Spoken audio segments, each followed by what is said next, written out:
Bem-vindos ao Fôlego, espaço de inspiração e expiração para a liderança. Eu sou Felipe Urbano e aqui a gente vai misturar filosofia, arte, cultura, comportamento, sempre com uma boa conversa. Eu sou a Tânia Savagé e o nosso tema hoje é um sopro de diálogo.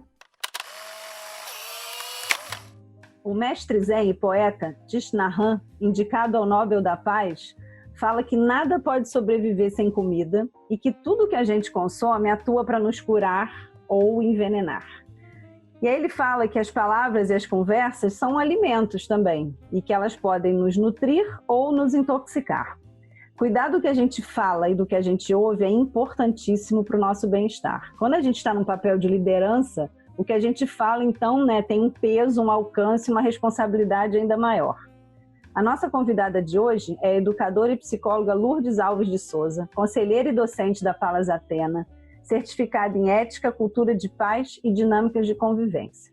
O diálogo é o seu tema de estudo e prática, tanto que ela fundou o Bom Diálogo e cria eventos e experiências dialogadas e transformadoras. No seu TED, Lourdes, você fala: convivência, eis a nossa questão. Então me diz, qual é um líder que marcou a sua trajetória com palavras? A Lia Diskin. Lia Diskin é uma liderança e ela me marcou com relação a esse tema. E eu tenho até uma história para contar. Pelo menos há 20 anos atrás, onde ninguém tratava da questão do diálogo com tanta prioridade como agora, a Associação Palas Athena abriu um curso de diálogo. E eu fui até lá para saber o que era essa história de curso de diálogo há 20 anos atrás. E era um curso que durou um ano de trabalho e de prática de diálogo, né? Mas a grande sacada, a grande coisa que me aconteceu foi a experiência com o diálogo num evento que aconteceu na própria Palas Athena.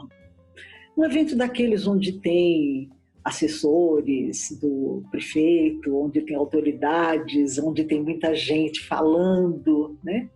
E a Lia se pôs na minha frente, porque eu precisava falar alguma coisa com ela. E aí, quando eu comecei a falar,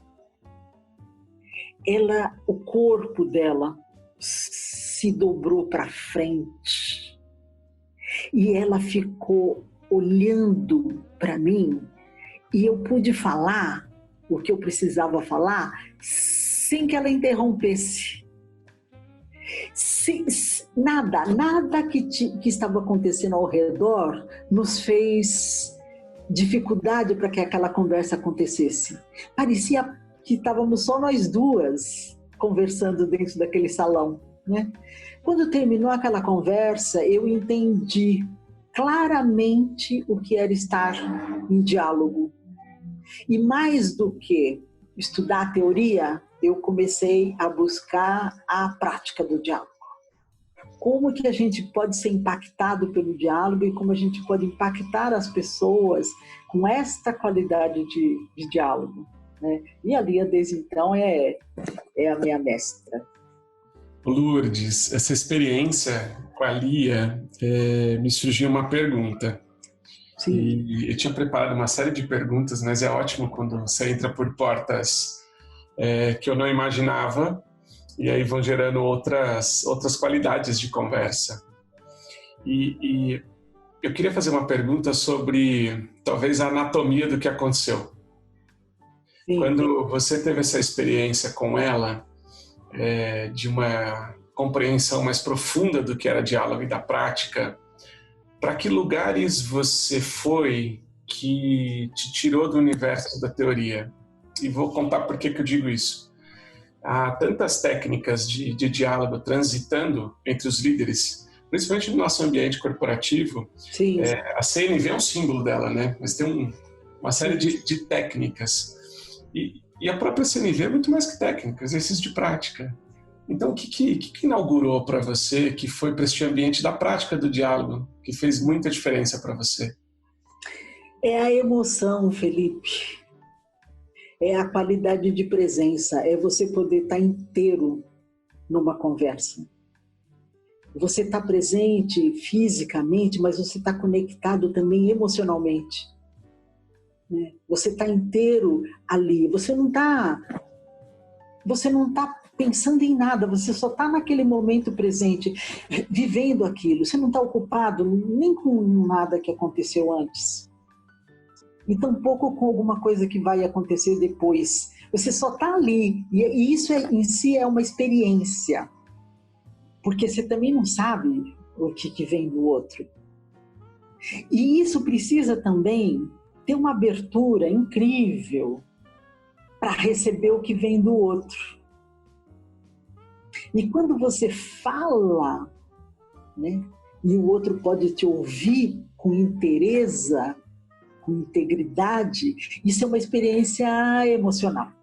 Isso não é técnica. Eu concordo com você e a gente precisa tomar muito cuidado com a apreensão de técnica, sem deixar que a prática, a experiência, o envolvimento com a conversa, né, o que vai existir entre eu e você durante a conversa e também o que vai existir entre eu e eu mesmo. Tem uma conversa que vai acontecer entre eu e eu mesma, que é o que eu estou sentindo com aquilo que você está falando, aquilo que me faz transpirar, aquilo que faz bater meu coração. Para onde vai a minha emoção com a conversa que você está trazendo para mim? Isso está dentro do diálogo. E o diálogo não está só na palavra, naquilo que eu estou falando, mas também no meu gesto. O meu corpo fala, né? A minha expressão fala. Tudo em mim fala, tudo em mim comunica. Nós somos comunicação inteiro, né? Falar de diálogo é uma parte da comunicação, né? Na verdade, quando a gente está em relação com outro ser humano, está acontecendo uma infinidade de coisas. O não dito também está ali presente. E é essa experiência que me fez entender e me apaixonar por ensinar. E à medida que eu fui ensinar, eu fui aprendendo mais. Eu fui ensinando e aprendendo, ensinando e aprendendo, né? Esse curso, eu acho que vale a pena dizer, né, foi um curso há 20 anos que eu fiz com Humberto Mariotti. Humberto Mariotti, filósofo, um teórico, um escritor fantástico, que foi docente na Palas Atena, junto com a sua assistente brilhante, Cristina. E o Humberto Mariotti, ele é um grande apreciador da obra do David Bohm, né? E o David Bohm é o cara que eu venho perseguindo, estudando, é o meu livro de cabeceira, né? O livro dele chama-se Diálogo, e é incrível. E falar do David Bohm hoje no Brasil é uma coisa super importante. Eu tenho descoberto muita coisa da vida dele. Me interessou quem é essa pessoa, que história que esse cara viveu para escrever uma metodologia de diálogo com tanta sensibilidade, com tanta força, né? E ele não foi só, sabe que o David Bohm foi um físico, né? Ele estudava física quântica, ele foi um contemporâneo do Einstein, né? E o Einstein achava, inclusive, que o David Bohm fosse dar continuidade à questão da física. O David Bohm, ele entendeu que a física não dava conta da compreensão, da complexidade da humanidade. E aí ele foi estudar outras coisas, e dentre essas outras coisas, ele encontrou a filosofia. E aí um nome difícil, Tânia, ele foi estudar, né, com o maior filósofo da Índia, Krishnamurti. Só na Índia o David Bohm levou uma década. E ele e Krishnamurti criaram tantas coisas, a gente não sabe disso, mas eles criaram uma infinidade de coisas, porque quando o David Bohm soube do trabalho do Krishnamurti, que era a complexidade, que a filosofia trata da complexidade, a filosofia não trata de linearidade, né, de coisas simples, ela trata de complexidade, de interdependência, né? O David Bohm disse, é isso que eu estou precisando fazer na física, e como é que esse cara está falando disso? E os dois produziram. Essa semana, inclusive, eu estou preparando um trabalho para uma aula, encontrei uma foto belíssima daqueles dois estudantes da complexidade por motivos diferentes, né? Mas da beleza, porque é disso que se trata.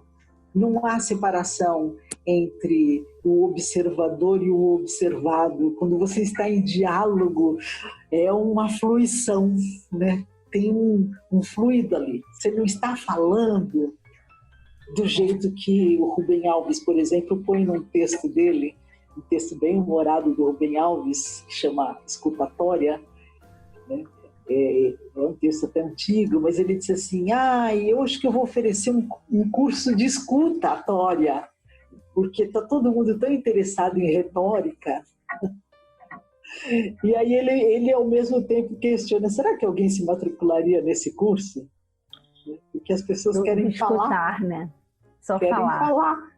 Né? Ô Lu, te ouvindo e sendo sua aluna, né? Então nesse espaço de diálogo, uma coisa que eu aprendi com você é que existe muita dificuldade na convivência entre pessoas, né?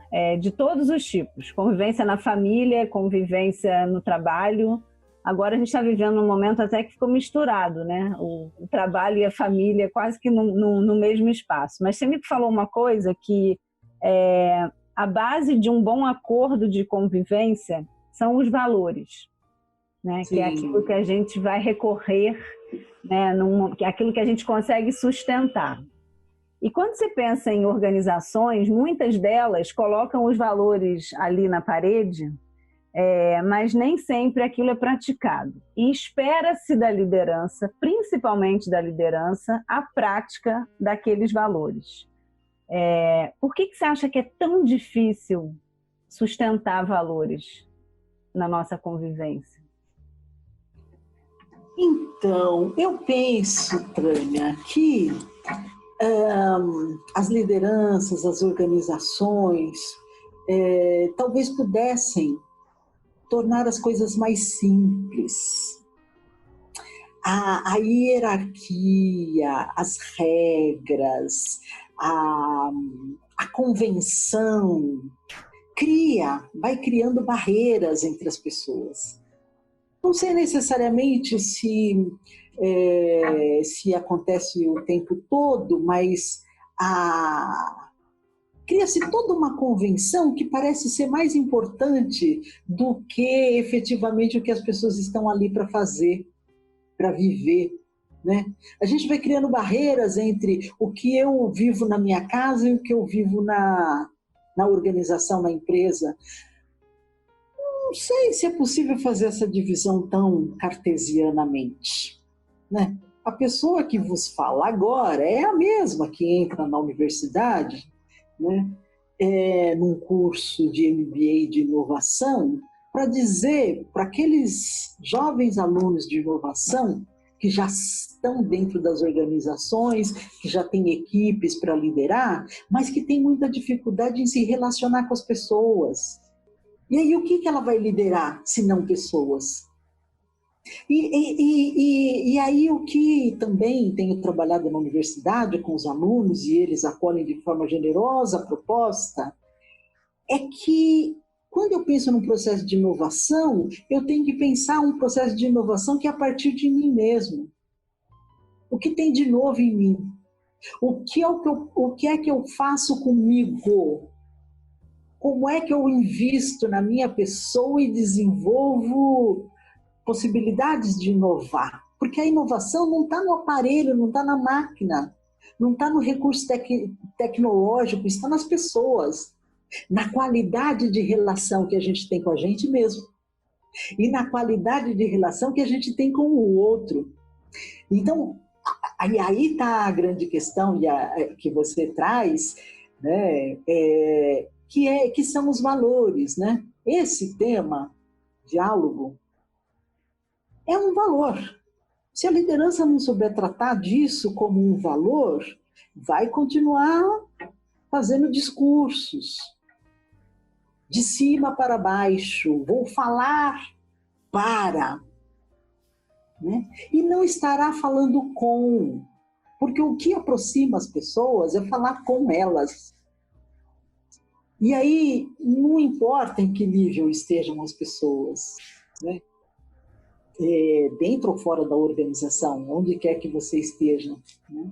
Eu tenho trabalhado bastante essa questão de valores, e quando eu vou fazer um trabalho dentro de uma organização, ou mesmo na universidade com os meus alunos, o que me interessa saber, primeiramente, é se eles estão pensando quem eles são, né? O que interessa para eles, o que importa de verdade para eles, se eles estão ali cumprindo uma convenção, ou eles estão vivendo a vida deles fazendo o curso também, né? O curso é mais uma coisa. E o trabalho é mais uma coisa que a gente faz na vida. O trabalho não é a nossa vida. O trabalho é mais uma coisa que a gente faz na vida, né? E perguntar sobre valores faz de novo as pessoas lembrarem que aquilo que está no papel, se não for devidamente experienciado, vivido, não se transforma em valores, se transforma em alguma coisa que eu posso falar sobre, mas não é exatamente, né? Eu dizer que eu respeito é completamente diferente de eu ser percebido como uma pessoa respeitosa. E isso as lideranças precisam exercitar. Mas eu penso que é muito simples, porque do que nós estamos falando aqui, estamos falando de coisas absolutamente simples, mas que carecem de muita humildade para poder viver essas coisas. E aí humildade. Ô Lourdes, enquanto eu te escutava, eu lembrei de um autor que eu gosto muito, que é o Amos Oz, que aliás ganhou o Nobel com Judeus e as Palavras. Eu lembrei que ele tem uma obra que é Como Curar um Fanático. E em todo momento ele coloca, principalmente na questão de Israel e da Palestina, uma crença na potência do homem em resolver as questões críticas da humanidade com a linguagem, com o diálogo, com a ressignificação do mundo através da palavra. A minha pergunta eu perguntaria isso ao Amos Oz também. Da onde nasce a fé nos homens?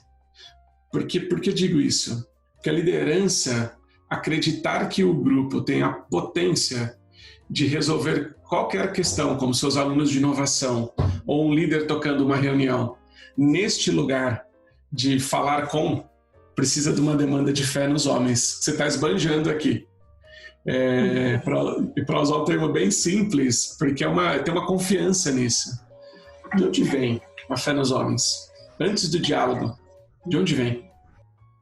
Eu acho que vem da experiência que cada um carrega. Cada um de nós, Felipe, é único, é singular. Cada um de nós é, né?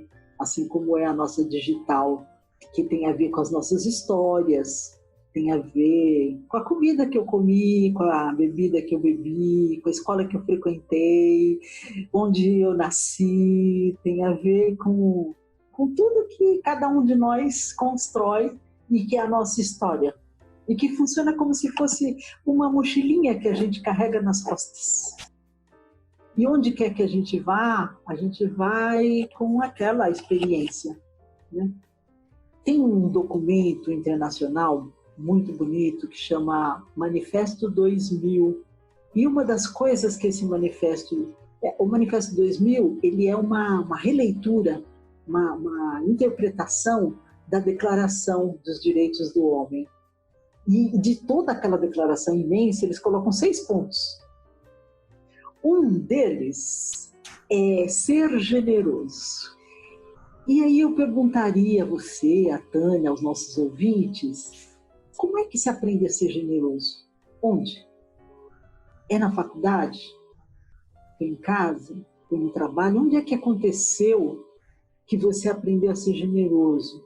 Se é que se reconhece generoso. Eu fui me dando conta que essas coisas têm a ver com as nossas experiências, tentando responder a sua pergunta, né? E que vai dando a possibilidade de você ter fé nos homens.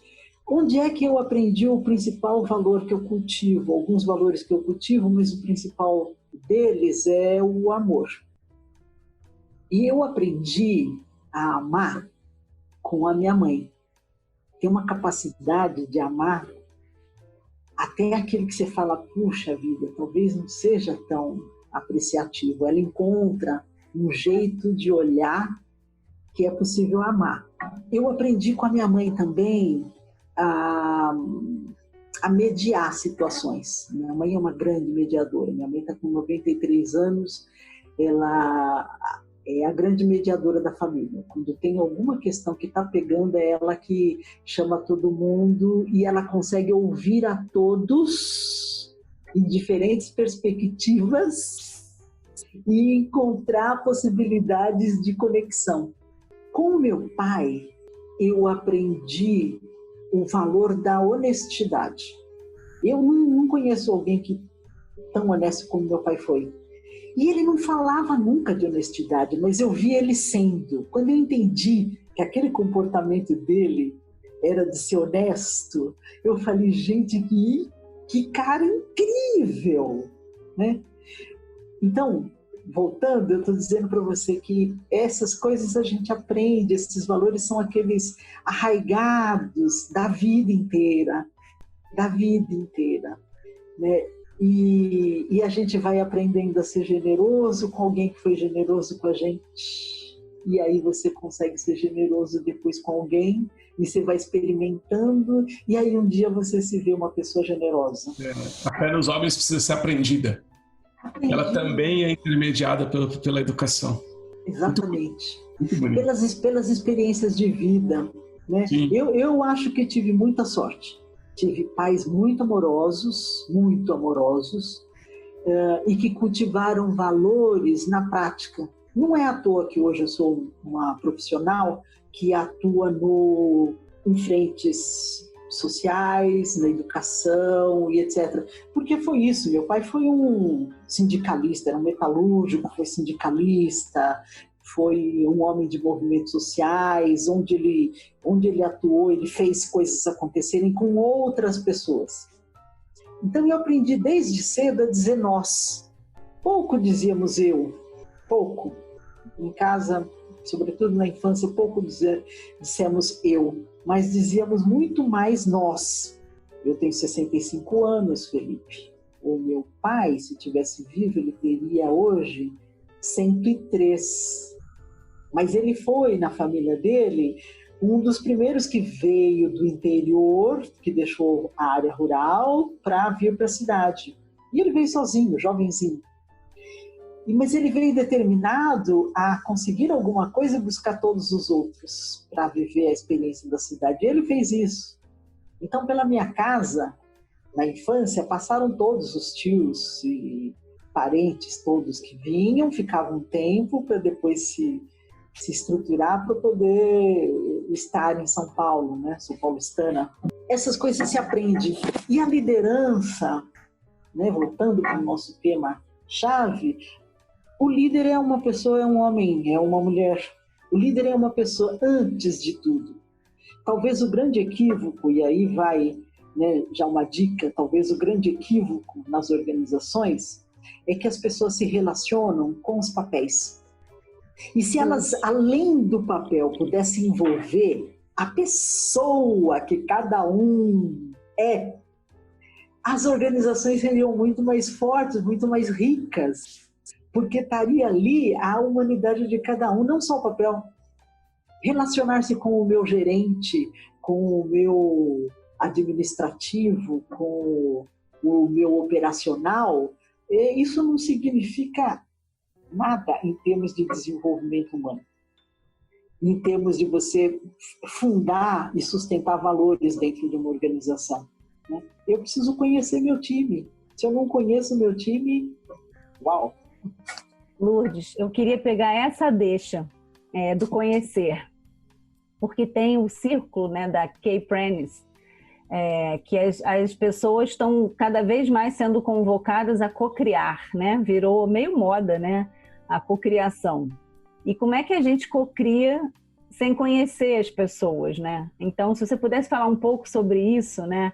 Porque as pessoas muitas vezes são convocadas para um momento de cocriação, mas elas não têm confiança naquele grupo. Elas têm medo de ser julgadas, elas têm medo de aquilo que eu vou falar talvez impacte na minha carreira. Então, não é assim, né? Coloca pessoas juntas numa sala e elas vão espontaneamente cocriar. Então, como você falou do conhecer, né, da oportunidade de conhecer a pessoa por trás do cargo, como é que a gente constrói, né, nesse círculo até a gente conseguir cocriar porque a gente conhece, confia, né, e compartilha? A experiência com a Kay Pranes foi incrível. Eu tive 2 oportunidades de estar com ela. A convite da Palas Atena, ela veio, deu um curso, e é um curso que durou uma semana cada um deles, então eu tive uma convivência razoável com ela, e aprendi muito sobre os processos circulares, que eles favorecem a possibilidade de diálogo, de encontro, de conversação, sempre. E a Kay Pranes me falou algumas coisas muito interessantes, e ela me fez um convite que eu ainda não aceitei, mas uma hora dessa aceito, que ela me disse: Lourdes, as universidades americanas estão vivendo um processo, ela disse isso para mim há 8 anos atrás, talvez um pouco mais. As universidades estão criando espaços de diálogo e colocando alunos brancos e negros para conversarem.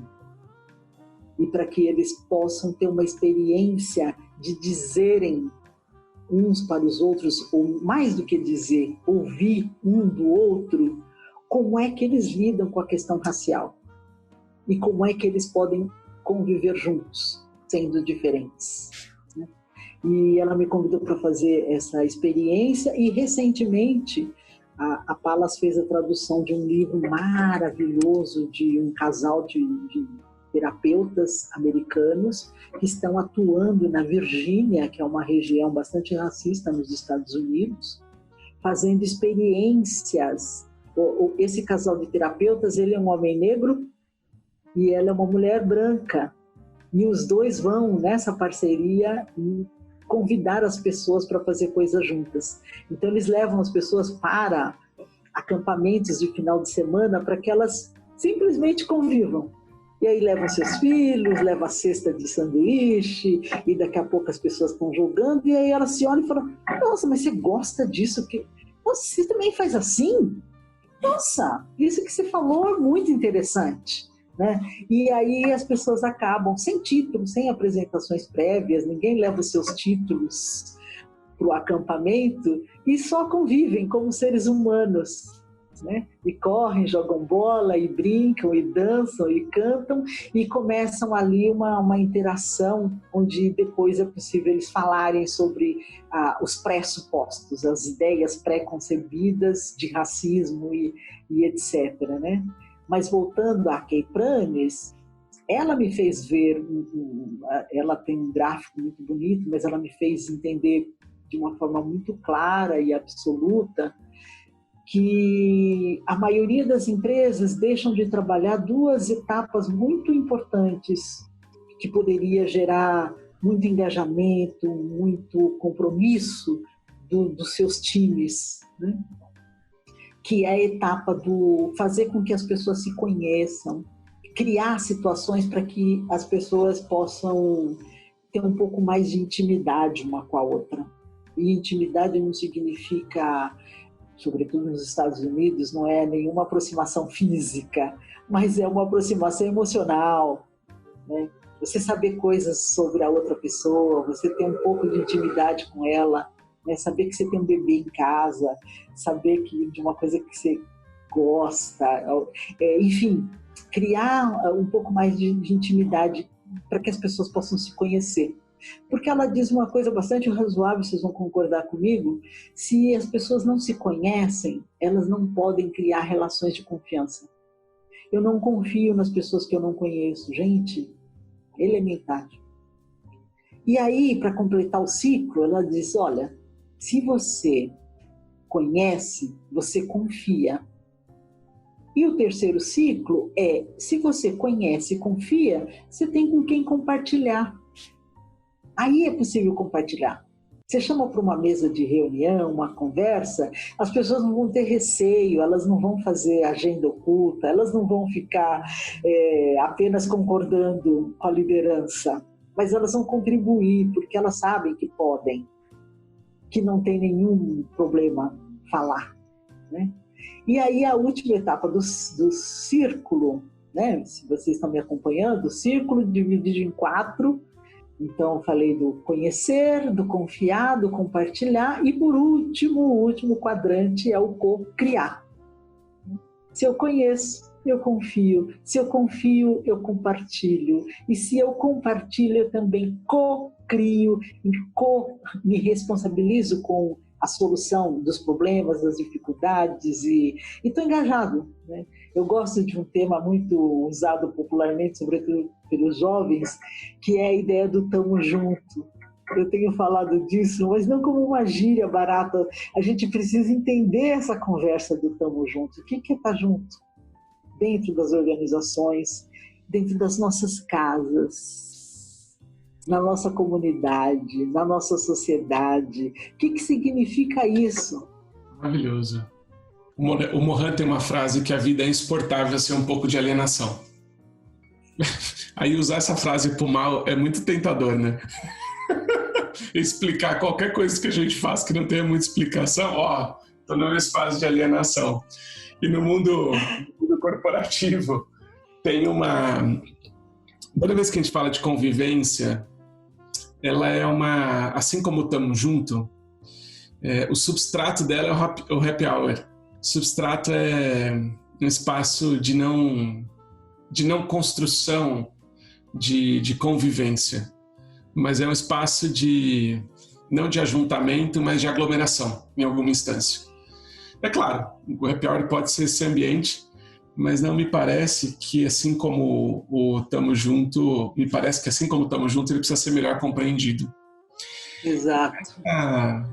E nessa dimensão, o líder te escutando, ele fica se perguntando como é que gera esse espaço de convivência. Porque toda vez que a gente traz essas temáticas, o happy hour aparece. O happy hour é um espaço para a gente gerar convivência e criar relação, enfim. A minha pergunta, e eu queria muito que você trouxesse confiança, da importância da confiança nisso, como criar convivência? Como é que nesse ambiente de metas, enfim, um líder com uma voz de autoridade e de revolução, não rebeldia ao sistema, se levanta para dizer que nós teremos um espaço de convivência e a finalidade é a gente conviver? Boa, Felipe.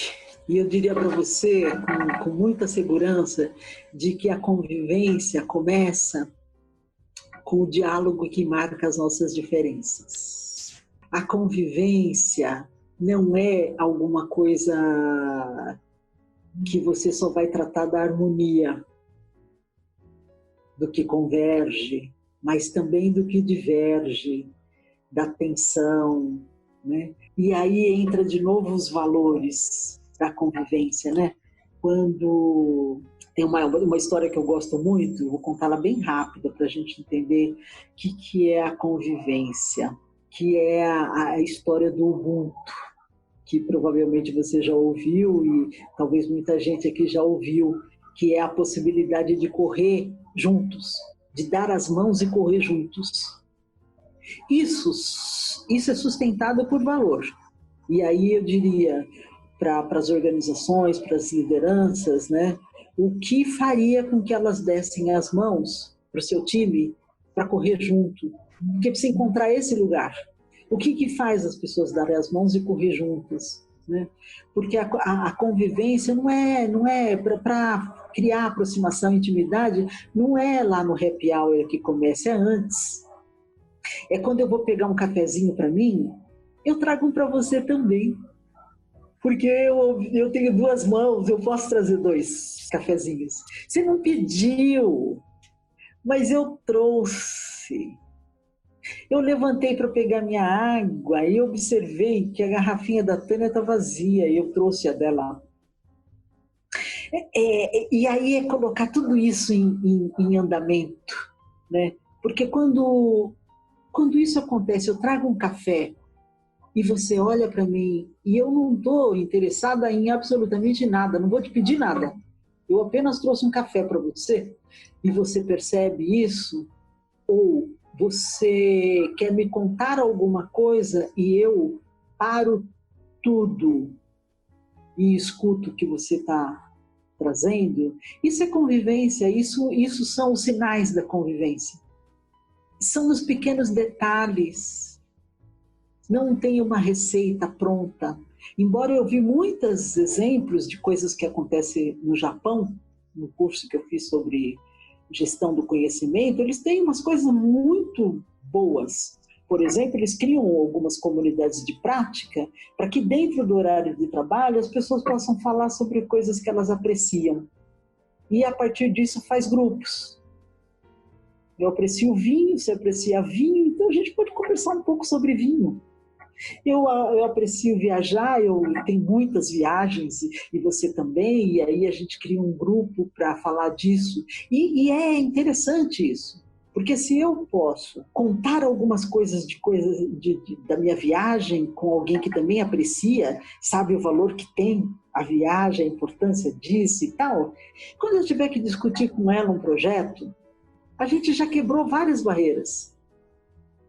E eu ainda estou movido por aquela vontade de continuar conversando com você sobre coisas. E isso vai fazendo uma aproximação entre aquilo que é o trabalho e o não trabalho. Mas mais do que tudo, esse trabalho precisa fazer sentido para a pessoa que está trabalhando. A gente precisa, no dia a dia, encontrar o sentido. O que nós estamos fazendo aqui agora? O que vocês estão fazendo aqui agora? O fôlego tem que ter sentido. Não é apenas uma agenda. Se não brilhar seu olho, se não der um frio na barriga, se não tiver uma... Não é... A gente está de novo fazendo faz de conta de que alguma coisa importa. Né? É encontrar a nossa humanidade para estar no trabalho. Então é antes, e é durante, e é depois. Não é no horário comercial que a coisa acontece. Eu vou escutar o podcast de novo para não transformar a convivência em processo de gestão, Lourdes. Eu entendi. Eu conversei um pouco disso com a Tânia, o grupo da Natura foi muito interessante, é que pode-se fazer uma gestão incrível, usando diálogo como gestão, para criar intimidade, para incluir as pessoas na conversa, para fazer tratados de corresponsabilidade. Isso não sou eu que estou dizendo, isso é uma metodologia já utilizada em Harvard. Tem todo um tratado sobre isso, né? Eu tenho levado isso para muitas pessoas, porque E aí, de novo, né? É conversar com as pessoas, é poder ouvi-las de verdade, né? É considerar o que elas estão falando como parte da solução dos problemas, né? E daí vai. Eu tive um chefe que me ensinou muito sobre isso. Quando nós tínhamos grandes nós na equipe, a equipe estava com alguma coisa muito enrolada para resolver, ele fazia um convite: gente, fazer o seguinte, amanhã ninguém vem para cá para o escritório, vamos se encontrar lá no Horto Florestal, vamos passar o dia lá, levem coisas para o piquenique. E a gente ia para lá, para o Horto Florestal, e trabalhar lá. Ele já tinha reservado sala, já tinha acontecido umas coisas, e a gente saía daquele lugar e buscava um outro lugar de conforto, de um outro ponto de vista. Você está no sol, em roda, sentado, conversando, baixo estresse, né? Tinha sempre uma rodada de conversa para conhecer melhor uns aos outros, e daí vai, né? O que não dá é para a gente transformar o diálogo em uma técnica e transformar o trabalho em alguma coisa que não é vida. Maravilhoso.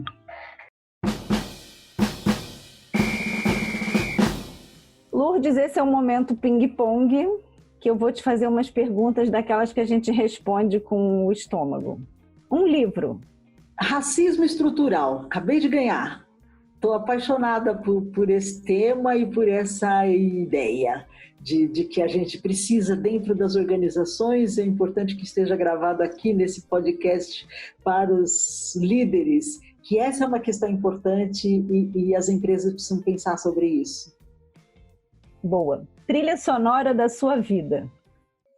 Eu sei que vou te amar, por toda a minha vida eu vou te amar. Uma pessoa com quem você gostaria de ter convivido, queria ter tido uma convivência.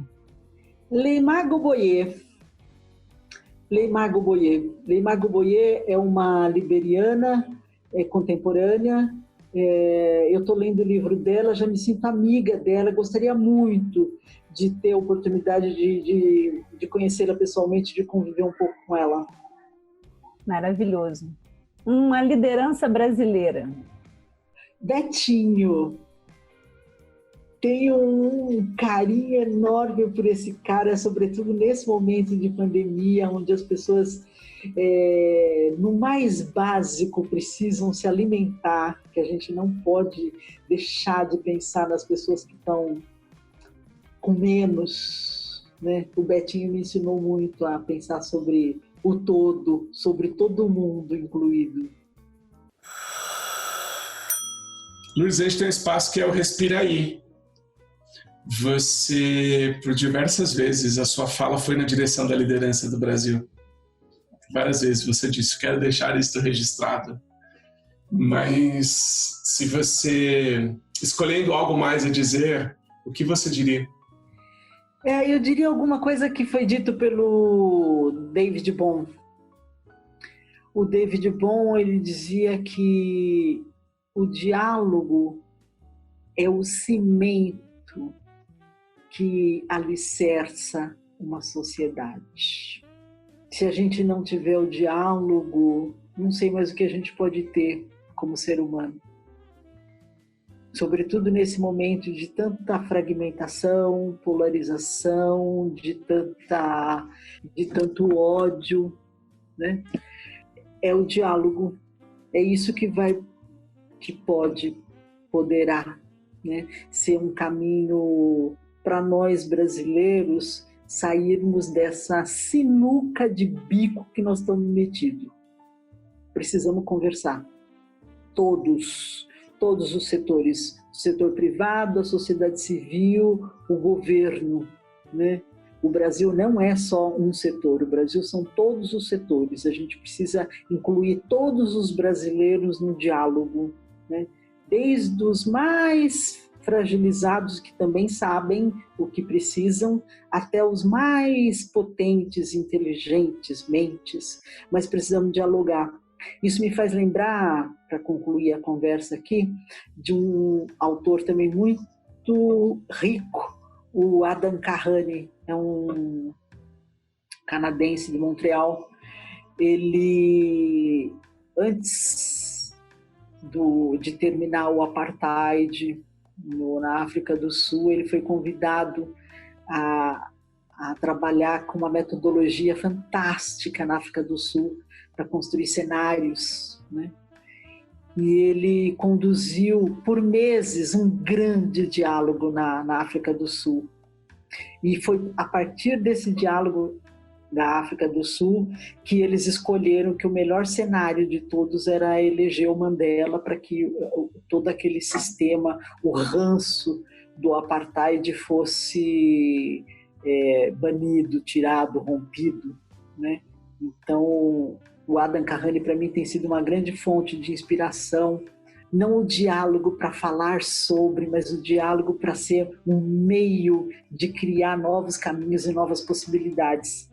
Ele foi lá na África do Sul, criou um diálogo, e esse diálogo fez que o país escolher um novo caminho, né? E é esse que eu desejo para nós brasileiros, que a gente, através do diálogo, também possamos criar novos e bons caminhos para todos nós. Muitíssimo obrigada pela participação aqui. Fico muito feliz com essa prosa.